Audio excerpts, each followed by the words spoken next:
Both Wonder Man and Spider-Man Brand New Day are going to be setting everything up for the Mutant Saga post-Secret Wars, but let me explain. Spoiler warning, click away now. As you know, in Wonder Man, he has powers. The Department of Damage Control is pursuing him, and they have been since before the show started. They have all this information on him. They hired Trevor to get info on him. These guys right here, they want to shut it down. They want nothing to do with the fact that he has powers. Now, this is the first little inkling we get leading up to the Mutant Saga. With this, they're pretty much establishing that the Department of Damage Control wants nothing to do with people who have powers. They either consider them a threat and want to imprison them, or consider them an ally and want to kind of hire them. But regardless, they're making damn sure you're not just like walking around for the general public. Now, what do we know about the Mutant Saga post-Secret Wars? Well, Kevin Feige has a 10-year plan for the X-Men. He hired director Jake Schreier, who directed the Thunderbolts, to lead these movies, and he personally handpicked cast Sadie Sink himself. Now, they didn't publicly announce who she's playing, but Kevin Feige was directly involved in her casting. After that, he stepped away from involvement with everything to solely focus on Doomsday. Now, from other plot leaks, we know that Sadie Sink is going to be in Spider-Man Brand New Day. We also know the Department of Damage Control is going to play a big part in Spider-Man Brand New Day. Now, it has been leaked for months and months and months since Sadie Sink got cast that she was going to be playing a character named Jean. A lot of people assumed Jean DeWolf, or maybe a mix between her and Carly Cooper, but that's not the case. It's Jean Grey. I got the plot leak. I did a video on it on my page. Go check it out if you want.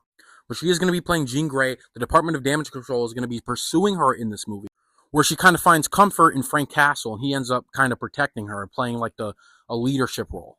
And I know what you're thinking. Why does she need Frank Castle to protect her? You need to understand these X-Men aren't established yet. She's going to be between 20 and 23 years old. Doesn't know Charles Xavier, doesn't know any of the X-Men. She's inexperienced. And a lot of people also argued on that plot leak, oh, well, why introduce her in a Spider-Man movie? It makes no sense. It does make sense. Let me explain. One, if you read the Ultimate comic books, him and Jean have had good relationships in the past. It's not like they're strangers. Number two, they already said that the X-Men movie, post-Secret Wars, is not going to be an origin story. They're already going to be established inside these movies. So I think they're going to slowly want to set that up or sprinkle them here and there as they can, so they're not just dumping everything on us. You set up the DODC in Wonder Man. You set up Jean Grey in Spider-Man. Then you go into Doomsday. Then Secret Wars, which Sadie Sink is also signed on for.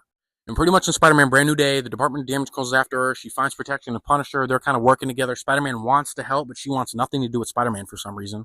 She even threatened him to kind of get him to back off. And you know he has problems with his powers, the whole cocoon thing, the evolution, right? She actually solves all this by going inside his head, and this is where he realizes he can't just be Spider-Man. He needs to embrace Peter Parker as well. So at the end of the movie, he wants to go set out to find Ned and MJ. And eventually, when everything's resolved, Sadie Sink will kind of depart. But she will return again in Secret Wars. And then eventually the new X-Men movie. And we already know they're eyeing Joe Keery and Dylan O'Brien. Again, both kind of young actors. These are going to be young X-Men. And everything's kind of already being confirmed with the way the Department of Damage Control played such a big role in Wonder Man. And now we're going to see that leading into Spider-Man. Everything's lining up. And I know a lot of people aren't happy with it, but mind you, Kevin Feige literally hand-selected Sadie Sink. They're not going to cast her if she wouldn't do a good job.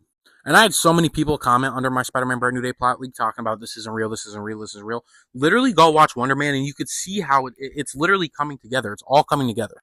Just because you don't like it doesn't mean it's not true. It's true. But we'll have to see how everything plays out. I have a lot of faith in Destin Daniel Cretton. Now, obviously, we have Doomsday and Secret Wars yet, but then after that, when they start this new MCU saga, super excited. And Jake Schreier handled the Thunderbolts really well. He's such good at diving into character development. So I'm super excited for this. But what do you think? Let me know down in the comments below. And don't forget to follow more videos like these because I make them daily, boy.